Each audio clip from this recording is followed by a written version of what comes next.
أما بعد فأعوذ بالله من الشيطان الرجيم بسم الله الرحمن الرحيم قل إن كنتم تحبون الله فاتبعوني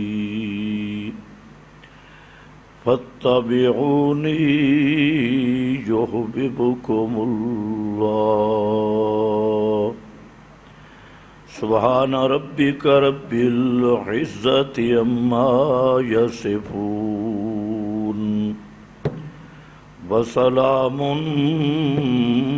على المرسلين والحمد لله رب العالمین۔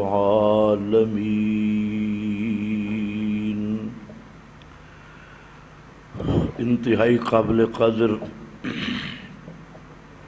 بزرگوں اور بھائیوں، گزشتہ بیان میں آپ حضرات کے سامنے اتحاد اور اتفاق کے امت کے سلسلہ میں ایک آیت تلاوت کی تھی، جس کا حاصل یہ تھا کہ امت کا اتفاق اور اتحاد کا ایک اہم نقطہ اور رکن وہ ہے اتباع۔ اتباع کے مقابل ہے احوا۔ اتباع نبی مکرم صلی اللہ علیہ وسلم کی یہ وہ چیز ہے جو تمام امت مسلمہ کے اتفاق اور اتحاد کا بنیادی نقطہ ہے، اور احوا خواہش کی پیروی، اپنی اپنی رائے کی پیروی، اپنے عقلی ڈھکوسلوں کی پیروی، یہ بنیاد ہے افتراق کے امت کی، اور امت کا شیرازہ بکھرنے کا اصل سبب ہے۔ اسی لیے سورۃ الانعام میں اللہ رب العزت نے اسی مضمون کو ایک دوسرے رنگ میں بیان کیا اور فرمایا ان ھذا صراطی مستقیما فاتبعوہ ولا تتبعوا السبل فتفرق بکم۔ ان ھذا صراطی مستقیما، ھذا کا اشارہ قرآن بھی بن سکتا ہے، اور ھذا کا اشارہ اتباع النبی، نبی کریم علیہ السلام کی سنت کی پیروی بھی بن سکتا ہے۔ فرمایا ان ھذا،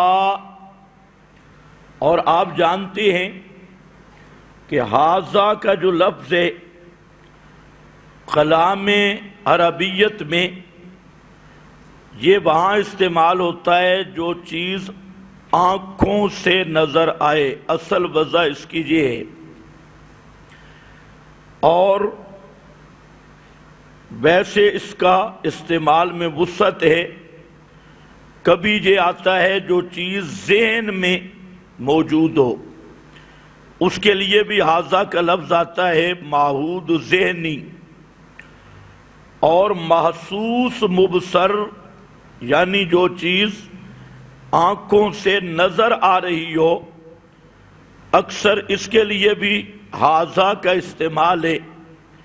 تو یہاں ہاذا کہنے کا مطلب کہ نبی کریم صلی اللہ علیہ وسلم کا راستہ کوئی مخفی راستہ نہیں ہے، وہ بالکل عیاں اور کھلا ہوا راستہ ہے، جیسے کوئی آدمی کسی چیز کو آنکھوں سے ملاحظہ کرتا ہے اور حسن محسوس کرتا ہے، اسی طرح آپ صلی اللہ علیہ وسلم کا راستہ بالکل واضح راستہ ہے اور محسوس مبصر کی طرح راستہ ہے، جس کو آپ صلی اللہ علیہ وسلم نے بیان کیا کہ ترکتکم علی البیضاء لیلہا کنہارہا، کہ میں تمہیں بالکل روشن راستے پہ چھوڑ کے جا رہا ہوں۔ کیسا راستہ؟ لیلہا کنہارہا، ایسا صاف شفاف روشن راستہ کہ جس کی رات بھی دن کی طرح روشن ہے۔ تو یہ راستہ بالکل کھلا راستہ، روشن راستہ، فرمایا اسی کے فاتبعوہ، اسی کی پیروی کرنا، ولا تتبعوا السبل، اور سبل کے پیچھے مت جانا۔ سبل سبیل کی جمع ہے، اور سبیل کا معنی راستہ، سبل کا معنی کئی راستے اور بھی ہوں گے، لیکن راستہ ایک ہے جو صاف اور شفاف ہے، جس پر امت کا اتحاد اتفاق دنیا اور آخرت کی نجات ہے، اور وہ ہے سبیل الرسول، پیغمبر کریم کا راستہ۔ اور ساتھ جو جملہ فرمایا وہ قابل غور ہے، فرمایا لا تتبعوا السبل، دوسرے راستوں کے ساتھ ان پہ نہ چلنا، فتفرق بکم، یہ با مصاحبت کی ہے، اور تفرق بکم مطلب یہ جس طرح وہ راستے الگ الگ ہیں اور جدا جدا راستے ہیں، تو اسی طرح تمہیں بھی وہ جدا جدا کر دیں گے، اپنے ساتھ لے جائیں گے۔ جیسے وہ خود ٹیڑھے اور کئی قسم کے راستے ہیں، اگر تم نے ان راستوں کی پیروی کی، فتفرق بکم، وہ تمہیں جدا جدا کر دیں گے، فرقہ فرقہ کر دیں گے، جدا راہیں۔ تو اس آیت نے واضح کر دیا کہ جو پیغمبر کا راستہ ہے وہ ہے ان ھذا صراطی مستقیمہ، وہ ہے سنت کا راستہ، اور جتنے بدعات کے راستے ہیں سب کے سب وہ راستے جدا جدا ہیں۔ فتفرق بکم، تمہیں بھی وہ فرقہ واریت کا شکار بنا دیں گے، ٹولے ٹولے بنا دیں گے، یہ نہیں ہے صحیح، جدا جدا کر دیں گے۔ تو بہرحال پیغمبر کریم صلی اللہ علیہ وسلم کی اتباع کا نام ہر کوئی لیتا ہے۔ کلمہ پڑھنے والے جتنے کلمہ گو بدعات میں ملوث فرقے ہیں، وہ بھی محبت رسول، عشق رسول کا نام لیتی ہیں، لیکن دیکھنا یہ ہے کہ محبت کا معیار کیا ہے، محبت کا دار و مدار کیا ہے۔ ایک فرقہ کی رائے، مولوی اور پیر کی رائے، ایک ہے پیغمبر کریم صلی اللہ علیہ وسلم نے خود یہ بات متعین کی، محبت کا معیار، فرمایا من احب سنتی فقد احبنی، من احب سنتی، سنت کے کئی معنی ہیں، سنت کا ایک معنی مشن، نصب العین اور دعوتیں، اور یہ سب سے پہلا مصداق سنت کا کہ دعوت الرسول، سبیل الرسول اور مشن اور نصب العین۔ قرآن کریم نے اس کو کئی مقام پہ بیان کیا، اور جو دعوت رسول ہے وہ خالص توحید سے شروع ہوتی ہے۔ توحید کا تصور یہ بھی مختلف فرقوں میں مختلف ہے، لیکن پیغمبر کریم کا تصور توحید جو من جانب اللہ آپ کو دیا گیا، اس کی بنیاد نفی پہ بنیاد رکھی، اس بات پہ نہیں، اس بات بعد میں، نفی پہلے ہے۔ اور یہ بالکل فطرت کی ترتیب ہے، ترتیب فطرت، کہ پہلے تخلیہ ہے پھر تحلیہ ہے۔ آدمی خود اپنی فطرت میں بھی پہلے وہ اپنے وجود کو صاف کرتا ہے، غسل کرتا ہے تاکہ میل کچیل ختم ہو جائے، اور تحلیہ تیل، سرما، اچھے کپڑے بعد میں زیب تن کرتا ہے۔ تو یہ تحلیہ ہے، اور تخلیہ وجود کو میل کچیل سے پاک کرنا، تو تحلیہ بعد میں، تخلیہ پہلے ہے۔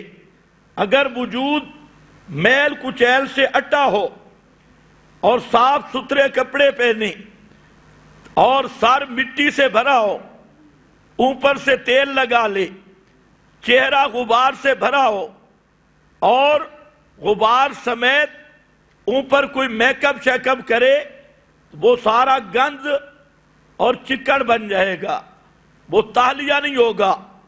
اسی طرح شریعت کی ترتیب ہے کہ پہلے سب سے تخلیہ ہے، اپنے آپ کے، اپنے دل کو شرک کی گندگی سے پاک کرو، بدعت کی میل سے پاک کرو، خواہشات نفسانی کے الحاد اور زندگی سے پاک کرو۔ اب آئے گا اس بات والا رنگ۔ اس کی مثال میں اکثر بیان کرتا ہوں، حضرت شیخ القرآن رحمت اللہ تعالی علیہ اس کی مثال دیتے تھے کہ کتا کنویں میں گر گیا۔ اب مفتی صاحب سے مسئلہ پوچھا گیا کتنے ڈول نکالیں؟ مفتی صاحب نے کہا 200 ڈول نکال لو، کنواں پاک ہو جائے گا۔ انہوں نے 400، 500، 600 ڈول نکالے۔ مفتی صاحب کو کہا جی ہم نے تو 600 ڈول نکالے ہیں۔ مفتی صاحب نے پوچھا کتا نکالا ہے یا نہیں؟ نے کہا جی کتا تو اندر پڑا ہے۔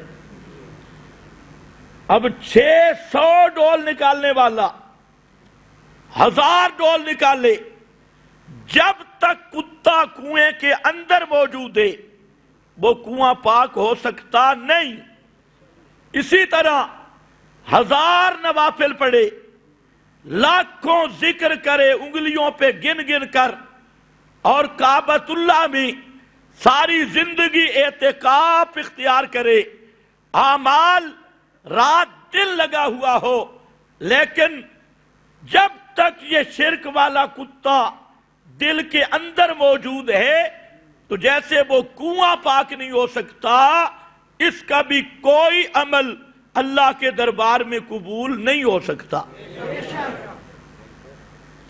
آج بعض لوگ ہیں وہ کہتے ہیں جی کتا پڑا رہے، لوٹے نکالنی، اس لیے وہ عقائد پہ بات کرنے فضول سمجھتی ہیں۔ جی عقائد کی تو بات ہی کوئی نہیں، یہ مولویوں کے جھگڑے ہیں، اور وہ لگائیں گے استنجا پر، نمازوں پہ لوگوں کو پکڑ پکڑ کے، تو بس جھگڑا یہ ہم کہتے ہیں بھائی پہلے کتا نکال، لوٹے بعد میں۔ یہ کہتے ہیں نہیں نہیں کتا پڑا رہے اور لوٹے چھکیا اور یہ ساری چیزیں اس کو نکالتا رہے۔ تو میرا بھائی سب سے پہلے محمد مصطفیٰ کی دعوت کا پہلا نقطہ یہاں سے شروع ہوتا ہے، اور یہ درمیان کی دعوت نہیں، پہلے دن کی دعوت اور صفا کی پہاڑی کی دعوت۔ مکی زندگی 13 سال تک نبی مکرم صلی اللہ علیہ وسلم کی پوری 13 سالہ نبوت کا مکی دور اسی لا اور نفی پہ زور رہا۔ آپ سمجھ سکتے ہیں مکہ میں یہ موجودہ 5 نمازوں کی ترتیب نہیں تھی، مکہ میں روزے نہیں تھے، مکہ میں حج کی فرضیت نہیں تھی، مکہ میں جہاد کی فرضیت نہیں تھی، مکہ میں درود والی آیت بھی نہیں اتری تھی، یہ بھی سورہ احزاب میں جا کے اتری۔ تو مکی زندگی نمازیں اس ترتیب پہ نہیں، روزے نہیں، حج نہیں، اور کوئی دوسرا عمل جہاد نہیں، اسی طریقہ سے زکوٰۃ کا نصاب نہیں، اور بھی جو ظاہری اعمال ہیں یہ بہت بعد میں ان کی کیفیات متعین ہوئی، لیکن پیغمبر کریم کی 13 سالہ زندگی جن مخالفتوں کا سامنا کرنا پڑا، جس طعن و تشنیع کا سامنا کرنا پڑا، جن الزامات کا سامنا کرنا پڑا، وہ مسئلہ ایک ہی تھا، لا الہ الا اللہ، لا الہ الا اللہ۔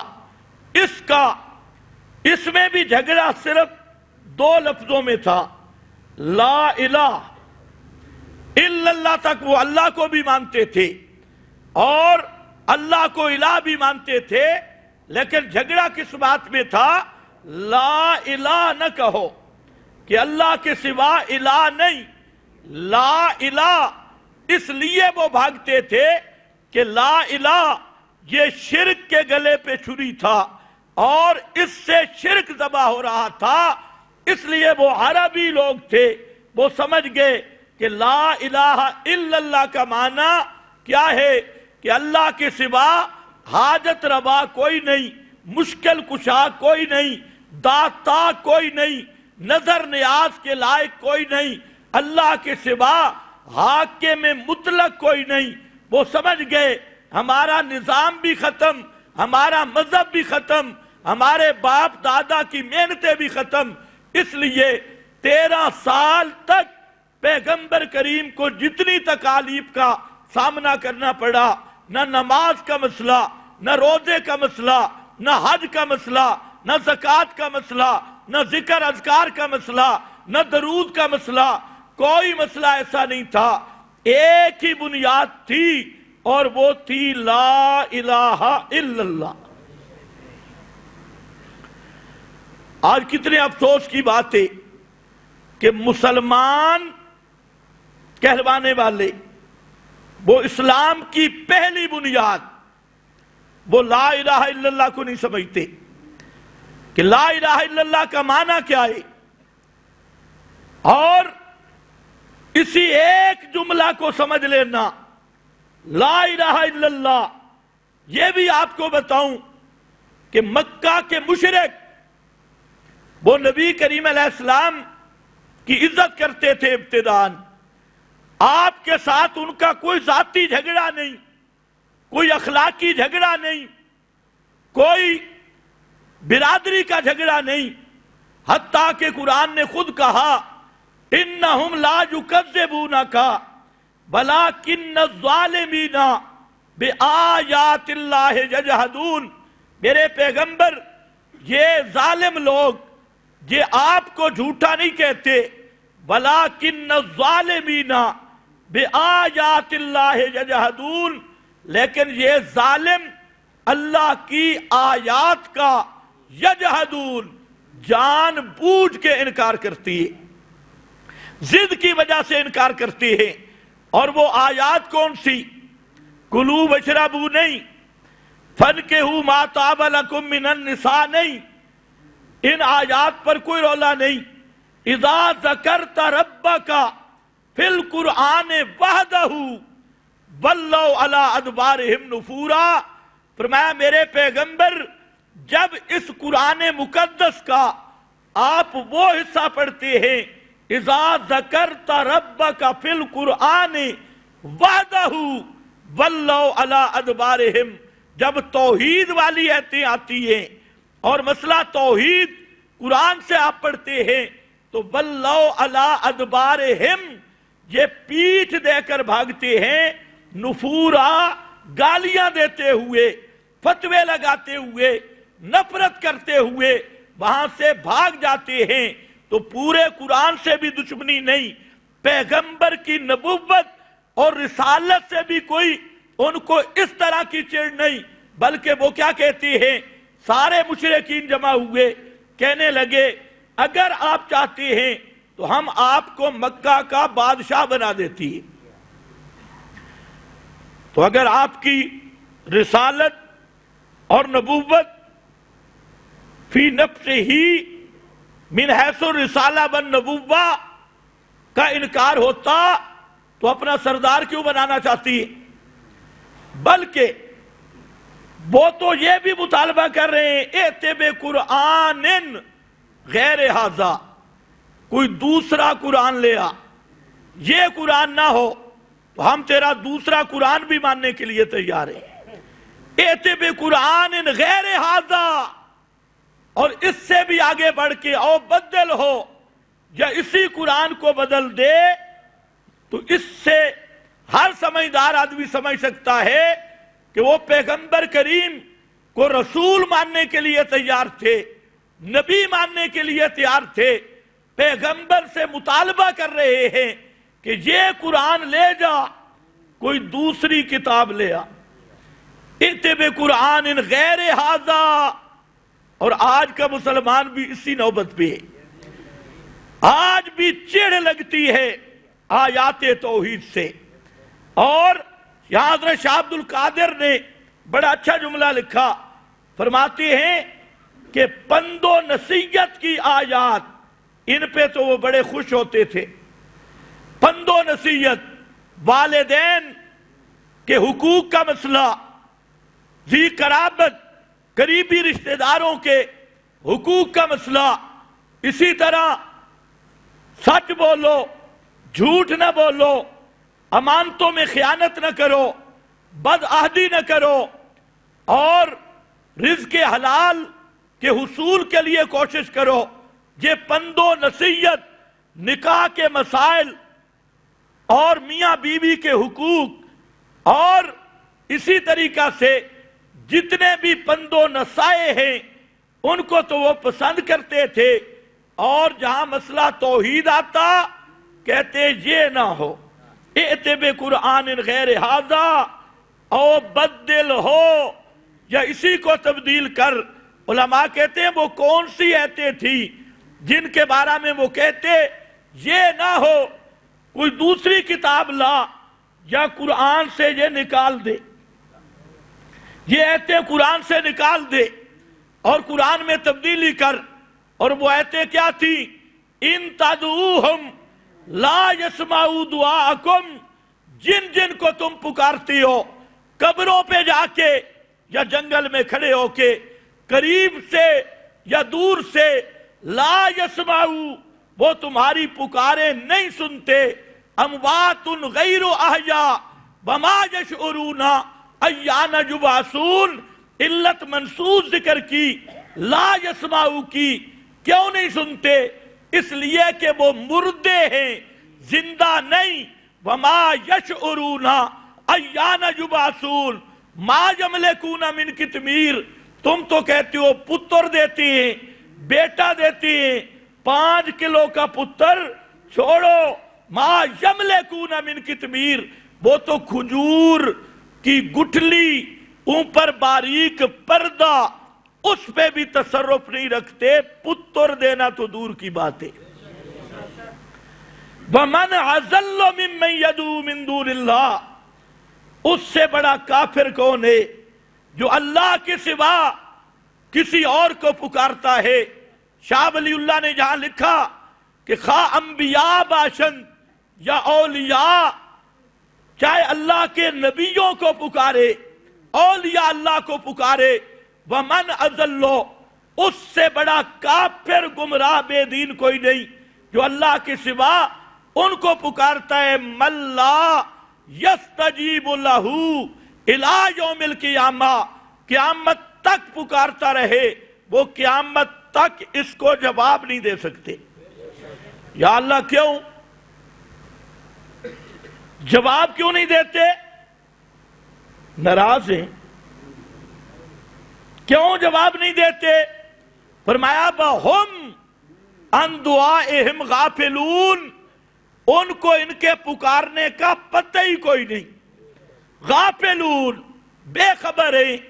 اور دوسرے مقام پہ اسی مضمون کو تعبیر کیا انما یستجیب الذین یسمعون والموتى یبعثہم اللہ، فرمایا جواب تو وہ دے جو زندہ ہو، انما یستجیب الذین یسمعون، جواب وہ دے جو سنتا ہو، اور جو مردہ ہے یہ تو سنتا ہی نہیں، جو مردہ ہے وہ سنتا ہی نہیں، جواب کیا دے گا؟ بل الموتیٰ کو یسمعون کے مقابل ذکر کیا، یسمعون کا تقابل ہے لا یسمعون، لیکن جہاں لا یسمعون کی جگہ پر الموتیٰ کا لفظ ذکر کر کے اللہ نے بتا دیا لا یسمعون کا ہو یا الموتیٰ کا ہو، دونوں کا درجہ ایک ہے، مردہ ہوتا ہی وہ ہے جو لا یسمعون ہو، جو سن نہ سکتا ہو، جو سنتا ہو وہ مردہ ہی نہیں، مردہ کہتے ہی اس کو ہے جو سنتا نہ ہو، اس لیے الموتیٰ کو یسمعون کا مقابل بیان کر کے ذکر کیا۔ تو بہرحال یہ وہ آیات تھیں جن سے تکلیف ہوتی تھی۔ ائت بقرآن غیر ھذا، اب ذرا اندازہ کرو آج ہم جب یہ ایتیں پیش کرتی تو آج بھی وہی تکلیف نہیں ہوتی؟ آج جو مذہب کے نام پہ تقسیم ہے، کوئی بریلور بنا پھرتا ہے، کوئی للوڑ بنا پھرتا ہے، کوئی ریبنڈی بنا پھرتا ہے، اور دعوت کے نام پہ فراڈ کرنے والے، میں پوچھتا ہوں اگر تم پیغمبر والی دعوت دیتے ہو تو یہ ہے میرے نبی کی دعوت، جس میں نفی ہے کہ اللہ کے سوا جن کو پکارتے ہو وہ نہیں سنتے، اللہ کے سوا جن کو حاجت روا مشکل کشا سمجھتے ہو وہ قطمیر کے مالک نہیں، اللہ کے سوا اور جن کو سفارشی سمجھتے ہو ہؤلاء شفاؤنا عند اللہ کہتے ہو، ما نعبدہم الا لیقربونا الی اللہ زلفیٰ، اور جن کے بارے میں تم کہتے ہو یہ ہمارے وسیلے ہیں، سیڑھیاں ہیں، فرمایا وہ تمہاری پکاروں سے صرف یہ نہیں کہ سنتے نہیں، بے خبر ہے، قیامت کے دن میدان قیامت میں وہ اذا حشر الناس کانوا لہم اعداء وکانوا بعبادتہم کافرین، قیامت کے دن جب انہیں پتہ چلے گا کہ یہ بے ایمان ہماری قبروں پہ آتے رہے سفارشوں کے لیے، حاجت روائی کے لیے، مشکل کشائی کے لیے، تو اللہ کے دربار میں وہاں جا کے بات کھلے گی تو کانوا لہم اعداء، وہ اپنے پکارنے والوں کے دشمن بن جائیں گے۔ تو سب سے بڑا نبی کا دشمن، پیغمبر کا دشمن، جس کو قرآن کہہ رہا ہے پیغمبر کا گستاخ، اور سب سے بڑا دشمن وہ ہے جو کسی نبی ولی کو ما فوق الاسباب سمیع سمجھ کے اس کو پکارتا ہے، یہ سب سے بڑا گستاخ رسول اور دشمن رسول ہے، اور یہ ہمارا فتویٰ نہیں، یہ فتویٰ کتاب اللہ کا ہے۔ کانوا لہم اعداء، وہ اللہ والے ان کے آج کیا کہتے ہیں جو نہ پکارے وہ گستاخ ہے، جو سمیع ما فوق الاسباب نہ سمجھے وہ بے ادب ہے، اور قرآن کہتا ہے جو انبیاء اولیاء کو حاجت روائی، مشکل کشائی، استشفاء یا توسل کے بہانے سے سمیع سمجھ کے پکار رہا ہے، قیامت کے دن اللہ کے نبی اس کے دشمن ہوں گے، اللہ کے ولی ان کے دشمن ہوں گے۔ یہ ہے پیغمبر کی اتباع کا پہلا نقطہ۔ یہ ہے ان ھذا صراطی مستقیما فاتبعوہ، اسی پہ کاربند رہنا۔ بلا تتبعوا السبل، السبل کے پیچھے نہ جانا اور راستوں کے پیچھے نہ جانا، وہاں تفریق کی تفریق ہے، اور یہ نقطہ وحدت ہے، جو وحدت کا پیغام ہے، اللہ کی توحید کا نقطہ، یہی پیغام وحدت ہے۔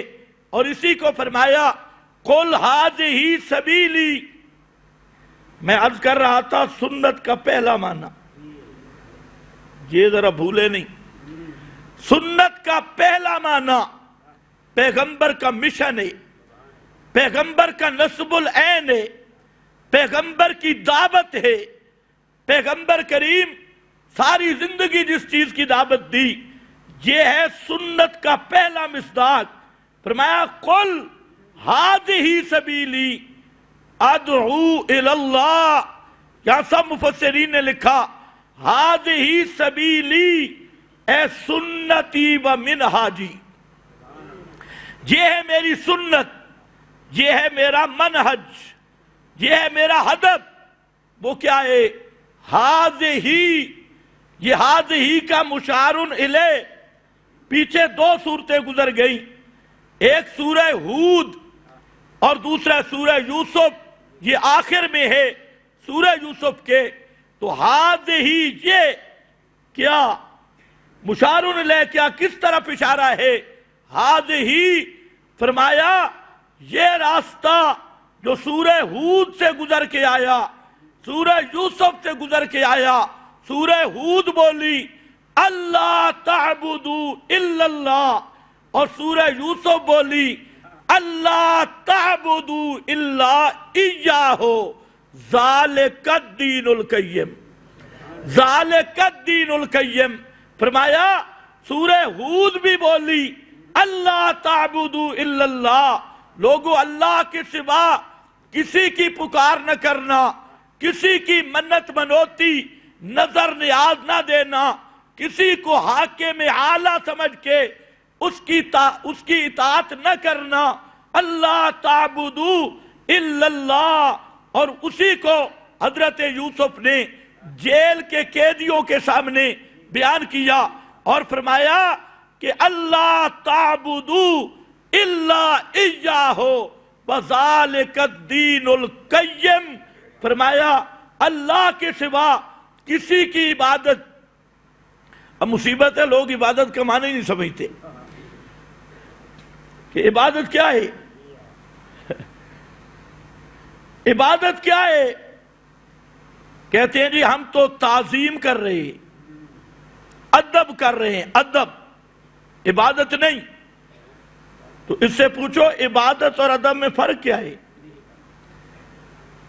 تو تعظیم کر رہا ہے، ادب کر رہا ہے، تو فرق تو وہ عقیدہ ہے کہ جس ہستی کو تو نے ما فوق الاسباب سمیع بصیر علیم متصرف سمجھا، تو اس کا ادب ہی عبادت ہے۔ اگر یہ عقیدہ نہیں تو ادب ہے۔ اگر عقیدہ یہی ہے کہ یہ ہستی غیب دان بھی ہے، اس کو حاجت روائی کا اختیار بھی ملا، مشکل کشائی کا بھی ملا، یہ بغیر اسباب کے سنتی بھی ہے، جانتی بھی ہے، اب کوئی ایسی اس عقیدے سے ادب کیا تو اسی ادب کا نام عبادت ہے۔ اس عقیدے سے تعظیم کی، اسی تعظیم کا نام عبادت ہے۔ بے شک تو اس کا نام درشن رکھ لے، اس کا نام پوجا رکھ لے، اس کا نام ادب رکھ لے، اس کا نام تعظیم رکھ لے، اس کا نام عشق رکھ لے، اس کا نام قربت رکھ لے، اس کا نام وسیلہ رکھ لے، جو مرضی نام رکھ، لیکن جب تیرا یہ عقیدہ ہے کہ قبر والا سنتا ہے، قبر والے کا سننا یہ تحت الاسباب ہے، فوق الاسباب ہے؟ کہ بابا قبر والا سن رہا ہے، میرے حالات کو دیکھ رہا ہے، اس عقیدے سے جو ادب، جو تعظیم کرے گا یہ بابے کی عبادت بنے گی۔ تو بے شک اس کو عبادت نہ کہ اللہ تعبدوا الا اللہ، اللہ تعبدوا الا ایاہ، اللہ نے حکم دیا کہ عبادت صرف اللہ کی، سور و پکار صرف اللہ کی، نظر نیاز منت منوتی صرف اللہ کی، ذالک الدین القیم، یہ ہے پکا دین۔ اور آج دعوت کس دین کی دی جا رہی ہے جس میں یہ توحید ہے ہی نہیں؟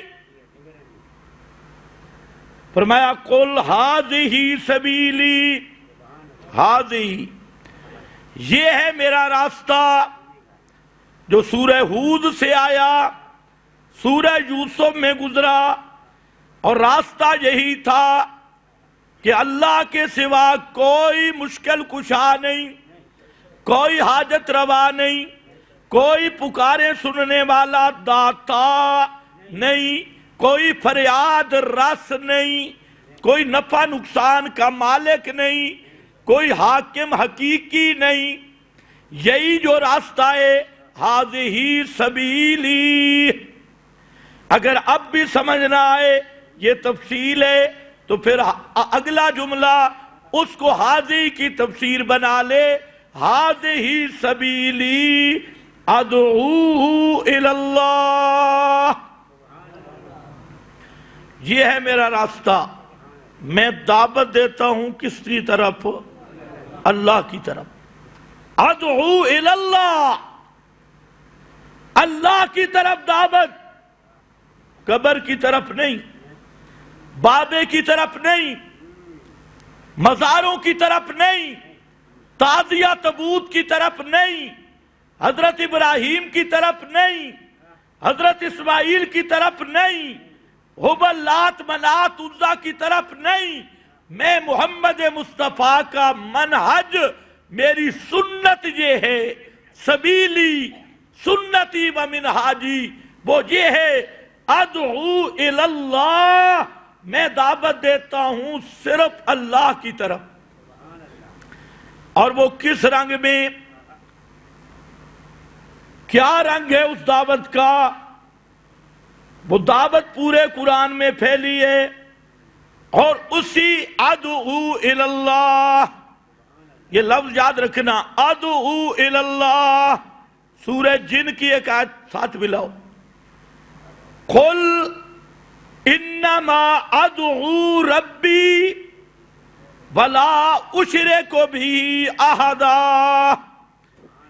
انما ادعو ربی، ادعو الی اللہ، ادعو ربی، میں خود بھی ہر مشکل میں، ہر حاجت میں پکارتا ہوں صرف اپنے رب کو،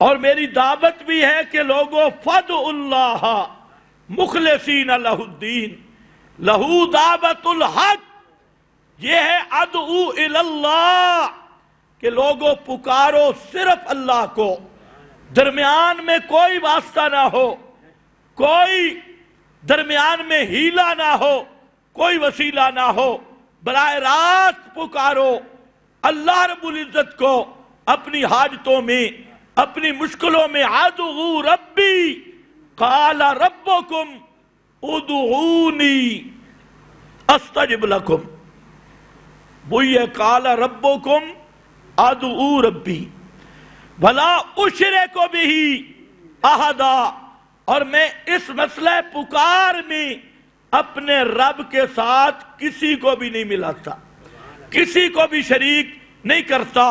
یہ ہے دعوت رسول، منہاج رسول، سنت رسول کا پہلا مصداق، اور یہ سنت ذرا کڑوی سنت ہے، اس سنت پہ چلنا ذرا بڑا مشکل ہے، اس لیے فرمایا قل ھذہ سبیلی ادعو الی اللہ۔ آگے علا، یہ جملہ سمجھنے والا ہے، علا بصیرت، علا بصیرت، یہ بڑا کام کا جہاں پر بہترین ایک قید لگائی۔ علا بصیرت میری دعوت کا عنوان ہے، دعوت اللہ، اور بصیرت کے 5 معنی ہیں، اور پانچوں کے پانچوں جہاں مراد ہیں۔ ایک معنی بصیرت کا کہ جو میں دعوت اللہ دے رہا ہوں، علا بصیرت، علا بینت، علا حجت، میری دعوت دلیل پہ مبنی ہے، حجت پہ مبنی ہے، فطرت کی دلیل، عقل کی دلیل، وحی کی دلیل، سارے انبیاء سے نقل کی دلیل، علا بصیرہ، یہ حجت اور برہان پہ مبنی ہے، بلا دلیل نہیں، بلا حجت و برہان نہیں، علا بصیرت۔ اور اسی کو فرمایا قد جاءکم بصائر من ربکم، میرے پیغمبر تیری بصیرت کا نام قرآن ہے۔ پیغمبر کی بصیرت کا نام، بولو شاباش، پیغمبر کی بصیرت کا نام قرآن ہے۔ آج لوگوں نے بصیرت کا مفہوم بھی بگاڑ دیا۔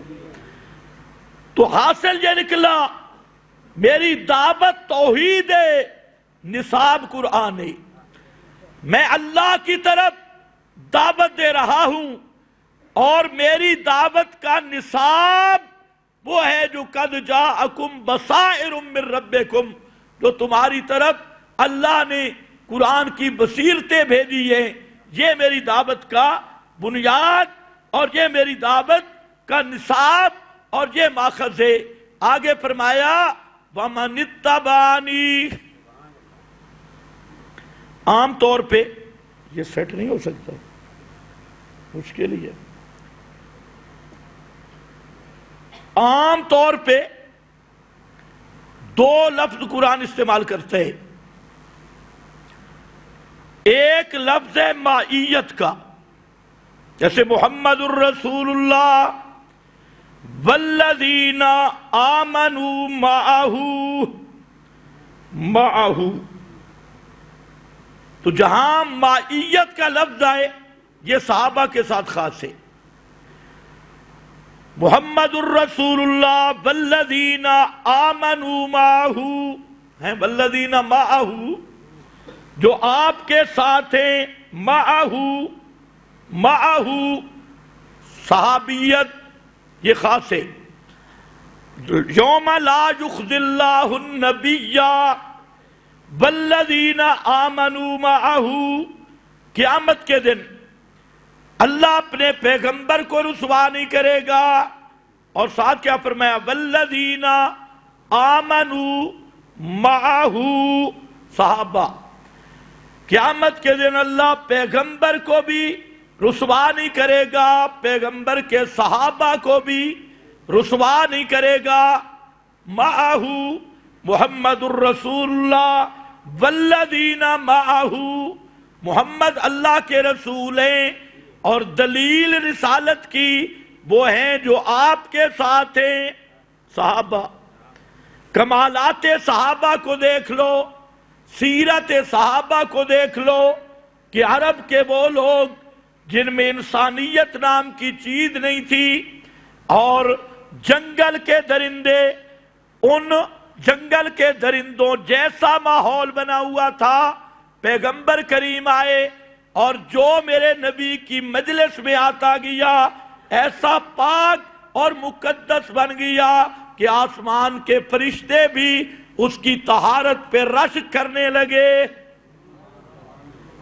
یہ اس بات کی دلیل ہے کہ محمد اللہ کے رسول ہیں، ان کی مجلس گواہ ہے، ان کے صحابہ گواہیں، ان کی سیرتیں گواہیں، جو کبھی لات، منات، حبل، عزا کے دربار پہ حاضریاں دیتے تھے، جب محمد مصطفیٰ کے ہاتھ لگے تو یہ وہ ہیں جو زندہ پیغمبر بھی ساتھ موجود ہو، اور مشکل کی اطلاع آئے تو کہتے ہیں حسبنا اللہ حسبنا اللہ. یہ کس کا رنگ ہے؟ یہ نبوت کا رنگ چڑھا ہے.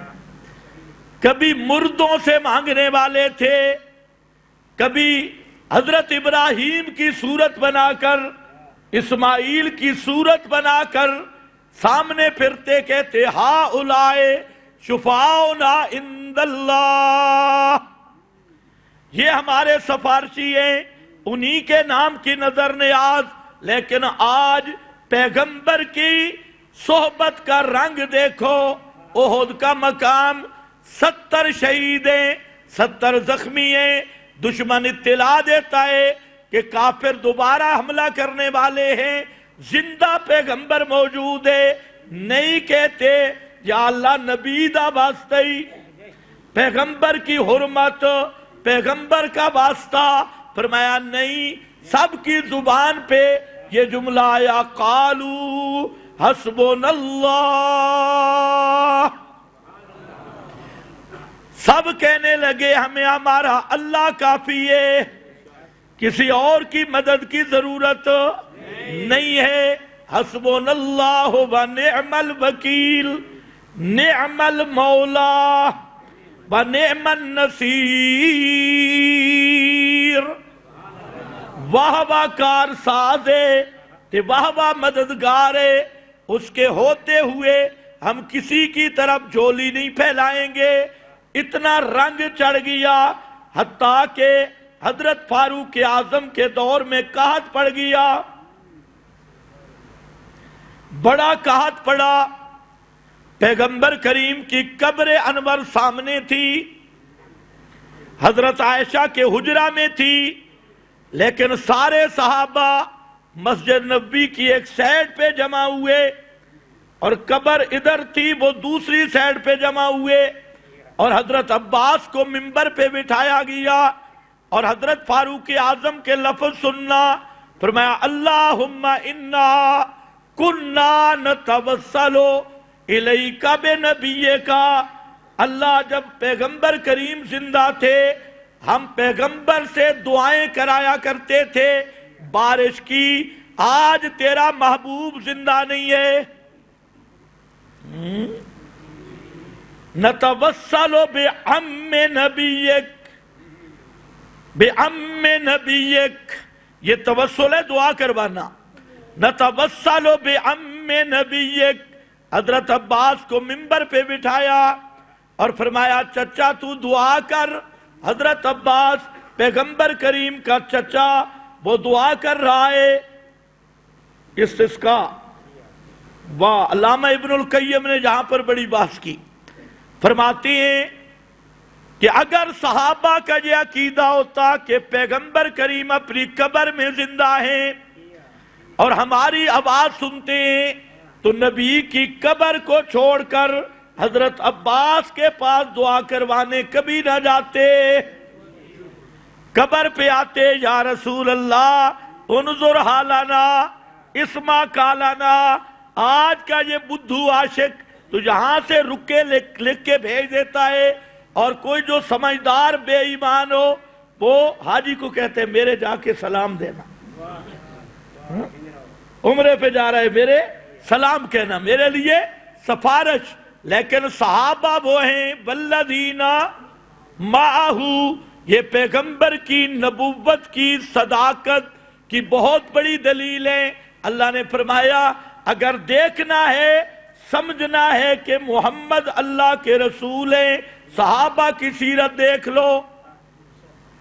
کتنے کھرے توحیدی کہ پیغمبر کی قبر نظر بھی آ رہی ہے سامنے، لیکن قبر کی طرف متوجہ بھی نہیں ہوئے. وہاں جا کے سفارشیں نہیں، وہاں جا کے ہیلے وسیلے نہیں. چلو یوں کر لیتے، یا اللہ تیرا نبی وہ سامنے مدفون ہے، انہی کا واسطہ ہمیں بارش دے. لیکن نہیں کہ تو تے لسوڑی شاہ اتے گیا کھڑے، کھوتے شاہ اتے، فلانا شاہ تے فلانا شاہ. خیر واپس آ جا. والذین معہ، جہاں قرآن کہتا ہے مراد صحابہ ہوتی ہے. یہاں سورہ یوسف میں انداز بدل دیا. یار یہ نہیں فرمایا کہ آنا و من معیا، آنا و من معیا، میں اور میرے صحابہ نہیں. اللہ کے محبوب کو اللہ فرماتی ہے میرے پیغمبر نشانی دس، نشانی بتلا دے. کوئی قیامت تک اگر محمدی بننا چاہے، محمد مصطفیٰ کی سنت کو سمجھنا چاہے، تو اس کو ایسی علامت بتا دے تاکہ بالکل کھلی ہو، ظاہر ہو. اس لیے فرمایا من اتبعنی، قیامت تک میری اتباع کے دعوے کرنے والے بڑے ہوں گے، محبت کے دعوے کرنے والے. لیکن لوگوں خبردار، میرا متبع، میری سنت پہ چلنے والا وہ ہے جو قرآن پڑھ کے اللہ کی توحید کی طرف دعوت دے. میرا راستہ بھیجے، میرے متبعین کا راستہ بھی. اب دیکھ لو آج فرق ہو سکتا ہے کہ اگر قرآن مقدس پڑھ کے اللہ کی توحید، پیغمبری توحید بیان کر رہا ہے تو سمجھ لو وہ آدمی کیا ہے؟ متبع الرسول. اگر نصاب بدل گیا، بابے والی کتاب آ گئی، ملفوظات آ گئے، جھوٹی روایتیں آ گئی، حکایتیں آ گئی، تو یہ ہزار دعوے کر لے، یہ رسول کا متبع نہیں. اگر دعوت بدل گئی، رسول کا متبع نہیں ہے، لوگوں کو صرف سنجے کی دعوت دے رہا ہے، عرسوں کی دعوت، میلوں کی دعوت، تعزیے تبوتوں کی دعوت، ماتم ربیع الاول کی دعوت. دعوت بدل گئی، وہ بھی محمدی نہیں. نصاب بدل گیا، وہ بھی محمدی نہیں. محمدی دعوت ہے ادعو الاللہ، محمدی نصاب ہے علی بصیرۃ ومن اتبعنی. قیامت تک آنے والا میرا متبع وہ ہوگا جو اسی نصاب پر یہی دعوت دے گا. اب کتنا واضح نشان ہے بھئی، کوئی شبہ رہ گئی ہے؟ سوال ہی پیدا نہیں ہوتا. کوئی آدمی جان بوجھ کے بے ایمان بنے تو جائے جہنم میں، ورنہ یہ آیت فیصلہ کر رہی ہے کہ پیغمبر کا منہج کیا ہے، سنت کیا ہے. یہ پہلی سنت. اور بصیرہ کا دوسرا معنی علی بصیرۃ، میں دعوت دے رہا ہوں اللہ کی توحید کی طرف سمجھ بوجھ کر. عام طور پہ یہ مسئلہ ہوتا ہے کہ خطیب مسئلہ بیان کرتی ہے، ملا مسئلہ بیان کرتے ہیں، لیکن سمجھ خود بھی کوئی نہیں ہوتی. اب جب مسئلے کی سمجھ ہی نہیں تو مسئلے کا درد کہاں سے آئے گا؟ اسے تو مسئلہ سمجھ ہی نہیں آیا. اور اکثر آج کے یہ مبلغین مصیبت ہی یہ ہے کہ انہوں نے مسئلہ سمجھا ہی نہیں، نہ قرآن دیکھا. اگر تم میں بھی یہ بیماری آ گئی کہ آج ہمارے مفسر خطیب بنے بیٹھے ہیں، مداہن خطیب یہ بن گئے مفسر. اب جو خود جاہل ہے وہ تمہیں کیا دے گا؟ خود جو لفظوں کا کھلاڑی ہے، الفاظ کا کھلاڑی ہے، اور اس کے اندر قرآن کی بصیرت نہیں، تو تمہیں کیا ملے گا؟ اس لیے فرمایا میرے پیغمبر جو دعوت دے رہے ہیں سمجھ بوجھ کر، خود بھی مسئلے کو سمجھے ہیں. اس سے اصول واضح ہو گیا کہ مسئلہ وہ بیان کرے جو پہلے سمجھ لے. اگر خود سمجھے ہی نہیں، اس کی دعوت میں درد ہی نہیں، اس کی دعوت کا مزہ ہی نہیں. دعوت کا مزہ تب ہے کہ خود مسئلے کو صحیح سمجھتا ہو. یہی تو وجہ ہے 4 ٹکوں کے پیچھے توحید بھیج دیتی، فیسوں کے پیچھے، لوگوں کو خوش کرنے کے لیے. اصل وجہ یہ ہے کہ اس محروم القسمت خطیب نے اللہ کی توحید سمجھی نہیں، طوطے کی طرح رٹا ہے.